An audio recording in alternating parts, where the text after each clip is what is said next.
Hello everyone, welcome back to my channel. Banana ఇష్టం లేని వాళ్ళకి, పిల్లలకి బనానాని టేస్టీగా ఇంట్రెస్టింగ్గా పెట్టాలనుకుంటే ఈ రెసిపీ చేసి పెట్టచ్చు. ముందుగా బనానాని పీల్ తీసేసి కాసేపు ఫ్రీజ్ చేయాలి. ఈలోపు కొన్ని గ్రౌండ్నట్స్ ఇంకా జీడిపప్పులు తీసుకొని వాటిని ఇలా రోస్ట్ చేసుకోవాలి.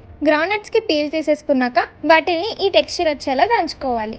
తర్వాత మనం ఫ్రిడ్జ్లో పెట్టుకున్న బనానాని తీసుకొని హాఫ్ కింద కట్ చేసుకొని ఐస్ క్రీమ్ స్టిక్స్తో బనానాని పట్టుకొని తినడానికి వాటికి ఇలా గుచ్చుకోవాలి. ఆ తర్వాత బనానాకి పీనట్ బటర్తో మొత్తం స్ప్రెడ్ చేయాలి. పీనట్ బటర్ని స్ప్రెడ్ చేశాక మనం ఆల్రెడీ రెడీ చేసుకున్న పప్పుల్ని వాటికి అటాచ్ చేసుకోవాలి. చేసుకున్న తర్వాత వాటిని కాసేపు మళ్ళీ ఫ్రీజ్ చేయాలి. ఈలోపు వీడియో నచ్చినట్లయితే లైక్ చేయండి, షేర్ చేయండి, కామెంట్ చేయండి, సబ్స్క్రైబ్ చేయండి, ఫాలో చేయండి. అండ్ ఈ రెసిపీ ట్రై చేశాక మీకు ఎలా అనిపించిందో కామెంట్ సెక్షన్లో కామెంట్ చేసి చెప్పండి. తర్వాత మనం ఒక బౌల్లో వాటర్ వేసుకొని చాక్లెట్ని మెల్ట్ చేసుకోవాలి. చాక్లెట్ ఇలా మెల్ట్ అయిపోయిన తర్వాత మనం ఫ్రీజ్ చేసుకున్న బనానాని తీసుకొని ఆ బనానా మీద చాక్లెట్ని మొత్తం స్ప్రెడ్ చేసుకోవాలి. స్ప్రెడ్ చేసుకున్న వాటిని మళ్ళీ కాసేపు ఫ్రీజ్ చేసుకోవాలి. అప్పుడు చాక్లెట్ గట్టి పడిపోతుంది. అప్పుడు ఈ ఫ్రీజ్ చేసుకున్న బనానాని ఐస్ క్రీమ్లా తినేయడమే.